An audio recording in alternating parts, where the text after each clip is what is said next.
You know, as you had mentioned in your video too, you don't want people to be blinded by emotion to the fact that to the extent that they feel like, they got to scratch this itch, so they might actually support something that compromises them in the end. Talk to us about that.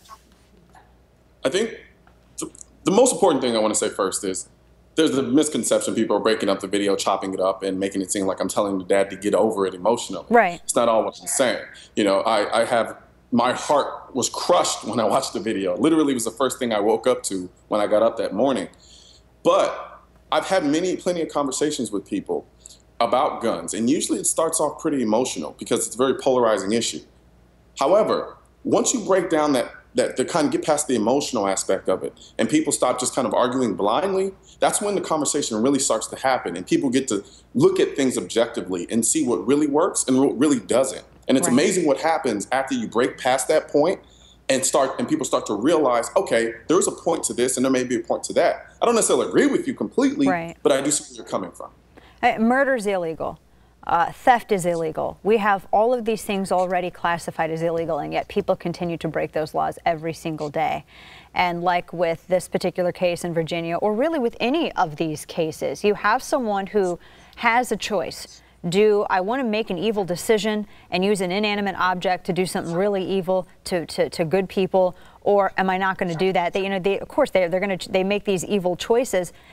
But sometimes I wonder, the same day that this Virginia story came out, Colin, there was a story in Indianapolis where a guy carjacked a lady and stabbed her, ran over 6 people. It doesn't matter the tool. I mean, you can't legislate away free will and evil.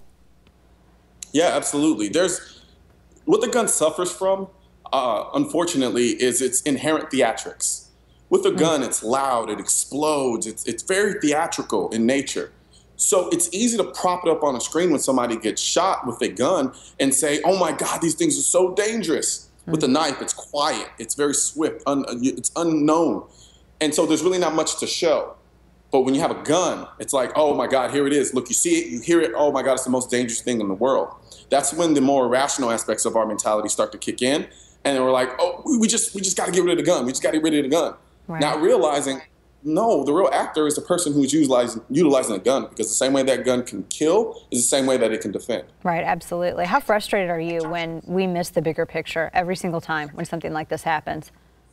It's hard. It's a balance, because we all have emotions. We all engage our emotions to a certain level. But I try to consciously keep it in check, especially when I get frustrated or if I get angry about something that somebody says, because I know that the moment I do that, I lose sight of what the real issue is, and I can't communicate the thought effectively. I mean, yeah, speaking of emotions, you got so much heat for this last video. I mean, and I know that you get a lot of heat, but this is something like unlike I've ever, people were threatening your kids. Tell me about this, because I saw like a sum of what you got, and isn't it always the people who are arguing against, for law-abiding gun owners to be able to legally possess, they're the ones who hope like everybody gets shot if they disagree with them? I've started to see a pattern in some very ultra-liberal-minded individuals. I'm not saying all liberals, just very dogmatic liberals, in that they act in such a way that's very irrational. And so sometimes I wonder if, because they feel they couldn't control themselves with a firearm, they deem that no one else should be able to own one.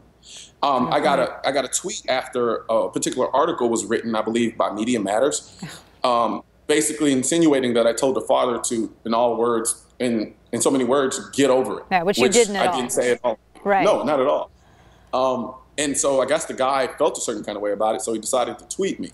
And in the tweet, he says, I hope your kids die by a gun. Now, I don't have any kids, but whether or not my kids exist or don't, I do plan on having kids in the future. Right. So the thought of advocating that on behalf of kids that I don't have, that's just utterly sick to me. They're insulting your non-existent kids, Colin. I mean, come on, it's gotten to that extent. It's bad. I mean, it was ironic. There's a beautiful irony in that he was advocating for no guns because he wants peace, yet he's advocating for my kids to die prematurely as a result of a gun. Right.